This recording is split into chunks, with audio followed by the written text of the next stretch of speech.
Many new homes are actually built to fail quickly. Your house might not last half its mortgage term. A critical flaw now plagues the American housing market. This is the destructive builder-grade lie.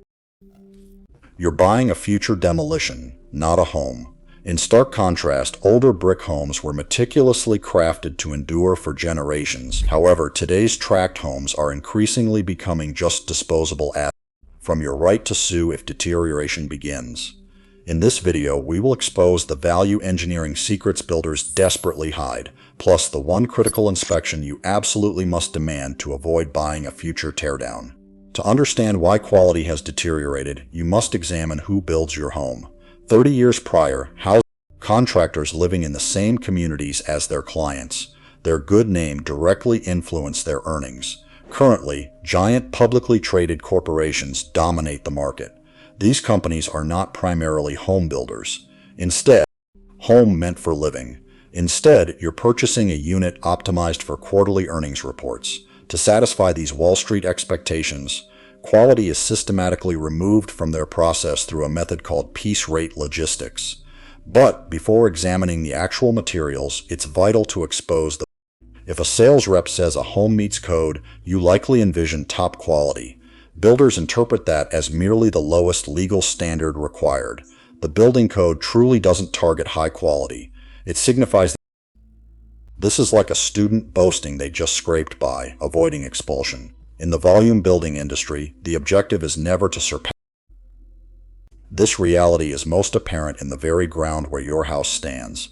The first critical flaw concerns the foundation itself. In the past, builders would search for suitable land. Today, volume builders purchase distressed plots, marshlands, or low-lying drainage areas, or slopes requiring extensive grading.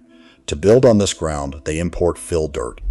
These builders strip away the fertile topsoil, then sell it for profit, replacing it with dubious fill dirt that hasn't had sufficient time to settle. Next, they compact it using heavy machinery, then pour a concrete slab.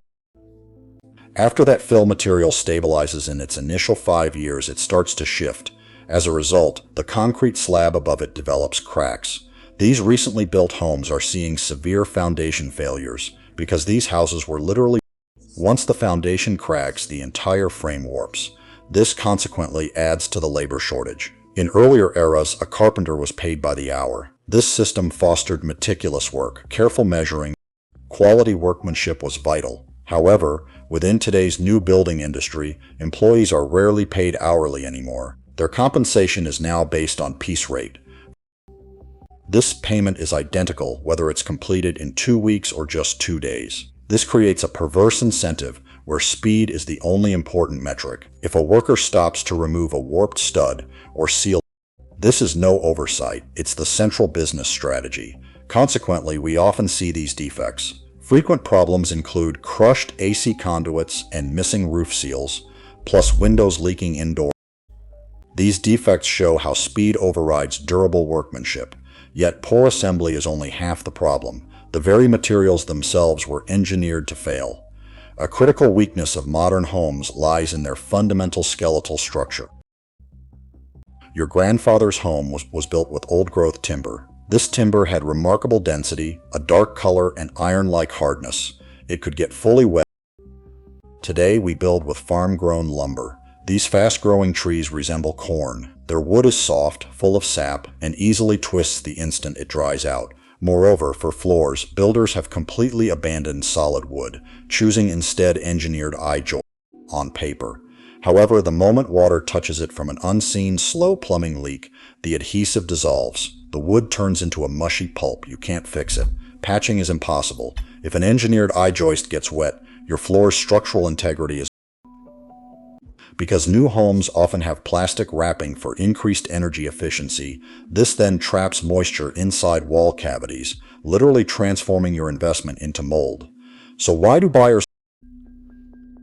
Builders know you don't inspect the framing. Instead, you focus on finishes, which allows them to distract you with elegant granite surfaces and shiny stainless appliances. The actual truth is, a little-known fact, most manufacturers offer 2 distinct versions of nearly every product. The retail model you'd normally purchase from stores comes with brass valves and ceramic cartridges. However, the builder-grade version in your new home has plastic valves and cheap rubber gaskets. These long as it's 1-year warranty. Once that expires, you'll be completely on your own. Next, we reach the legal trap. You might expect that if your new home starts to fall apart, you could assume trial. If your foundation cracks or your walls decay, you won't go to court. You're sent to a conference room. The judge is a private arbitrator, usually chosen from a list provided by the builder. There's no public record, and appeals are impossible. This is a private legal system designed to protect the company, not the homeowner. Combine expiring materials, piece-rate labor, and no legal options, and you get more than just a poor house. In reality, you're buying a future blighted area. In an older neighborhood, one homeowner might ignore their roof, but the neighborhood still endures. However, therefore, failures will happen simultaneously. Within 15 years, siding on every single house down the street will start degrading at once. Every roof will start leaking collectively. All foundations will crack. Suddenly, the whole neighborhood faces millions in simultaneous repairs. Property values will dive since no one wants to invest in a deteriorating neighborhood. You're doing more than. Instead, you're investing in a neighborhood already set for decline. Should you avoid new construction completely? Not necessarily. If purchasing new is essential, your only defense is a pre-drywall inspection. If you buy a new property, your main advantage is the pre-drywall inspection. Often, homeowners tend to delay.